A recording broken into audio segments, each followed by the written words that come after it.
নমস্কার সবাইকে, আমার পরিবারে আপনাদের সবাইকে জানাই স্বাগত। ক্লে দিয়ে পদ্ম ফুলের জুয়েলারি কিন্তু খুবই ভালো লাগে।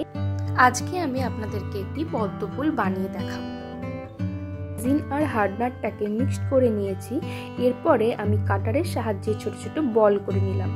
এখন আমরা পদ্ম ফুলের যে পেটালসগুলো হয় সেগুলো বানিয়ে নেব। তার জন্য হাতে সামান্য পরিমাণে ট্যালকাম পাউডার নিয়েছি ও ক্লের বলগুলোকে নিয়ে সুন্দরভাবে একটা পেটালের শেপ দিয়ে নিয়েছি। আরও সুন্দরভাবে ডিটেলস করার জন্য আমি এখানে একটা কাটারের সাহায্যে লাইন করে নিলাম। দেখতেই পাচ্ছেন আমার পেটালসগুলো রেডি হয়ে গেছে। এরপর আমি পদ্ম ফুলের পাতা বানাবো। তো তার জন্য সামান্য পরিমাণ হাতে একটু ক্লে নিয়েছি, দিয়ে রাউন্ড শেপে এরকম চ্যাপ্টা মতো দুটো গোল বানিয়ে নিয়েছি। এবার কাটারের সাহায্যে আমি পাতার শেপটাকে আরো সুন্দরভাবে বানাচ্ছি। আপনারা ভিডিওটা দেখতে থাকুন, তাহলে বুঝতে পারবেন কিভাবে আমি ডিটেলসটা করছি। এরপর আমি কাটারের সাহায্যে পদ্ম ফুলের পাতার মধ্যে কিছু লাইন এঁকে নিচ্ছি। আপনারা চাইলে সেফটি পিন বা সরু সুতো বা সরু তার ইউজ করতে পারেন, জিনিসটা আরো বেশি দেখতে ভালো লাগবে। সামান্য পরিমাণে ক্লে নিয়েছি। ক্লেটাকে রাউন্ড শেপের আকারে কেটে নিয়ে তার উপরে 50% মতো ড্রাই হয়ে যাওয়া পেটালসগুলো আমি পরপর বসিয়ে দিচ্ছি। এক্ষেত্রে বলে রাখি, পেটালসগুলোকে একটু ড্রাই করে নেবেন, না হলে কিন্তু পেটালসগুলোর হেলে যাওয়ার চান্সটা বেশি থাকে, ফুলের শেপটা সুন্দরভাবে আসে না। তো সেই জন্য আপনারা যখন এটা বানাবেন তখন অবশ্যই আগে পেটালসগুলো বানাবেন, তারপরে সেটাকে হালকা ড্রাই করে নেবেন। দেখতেই পাচ্ছেন আমি একটার পর একটা পেটালস এখানে বসিয়ে দিয়েছি।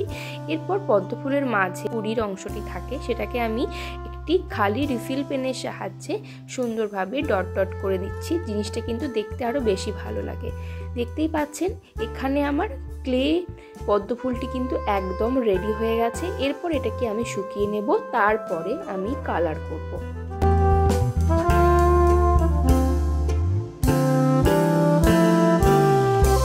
কালারের জন্য এখানে আমি ব্যবহার করেছি হোয়াইট অ্যাক্রিলিক কালার। দেখতেই পাচ্ছেন প্রথমে আমি পদ্ম ফুলটার উপরে সাদা কালার দিচ্ছি। বেসটা হোয়াইট হয়ে গেলে তারপরে আমি একটা লাইট পিঙ্ক কালার দিয়ে আমি পুরো পদ্ম ফুলটাকে কালার করে নেব।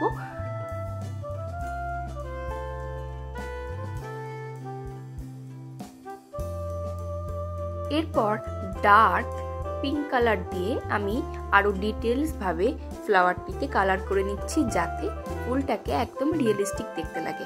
আপনারা যখন কালার করবেন তখন অবশ্যই বেসটাকে হোয়াইট করে নেবেন। এতে কি হয়, কালারটা আরো সুন্দরভাবে ফুটে ওঠে এবং দেখতে খুবই সুন্দর লাগে।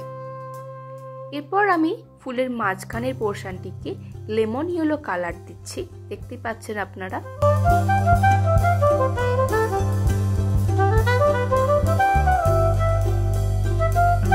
আশা করছি এইভাবে করলে আপনারাও খুব সুন্দরভাবে এরকম লোটাস বানাতে পারবেন। এরপর লোটাসের যে পাতাগুলি ছিল সেই পাতাগুলোকে কালার করে নেব। তার জন্য প্রথমে আমি লাইট গ্রিন কালার দিয়ে পাতার মিডিল পোর্শন ও সামান্য সাইড পোর্শনটিকে কালার করে নিলাম।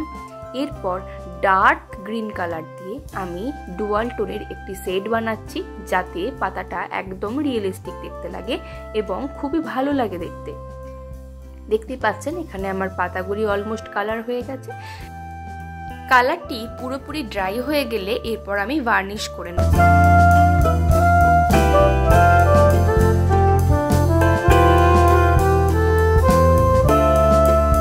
দেখতেই পাচ্ছেন এখানে আমার পদ্ম ফুলটা একদম রেডি। তার সাথে ইয়াররিং দুটো আমি রেডি করে নিলাম। আজকের হাতের কাজটি আপনাদের কেমন লাগলো অবশ্যই জানাবেন। ভিডিওটা সম্পূর্ণ দেখার জন্য আপনাদেরকে অসংখ্য ধন্যবাদ।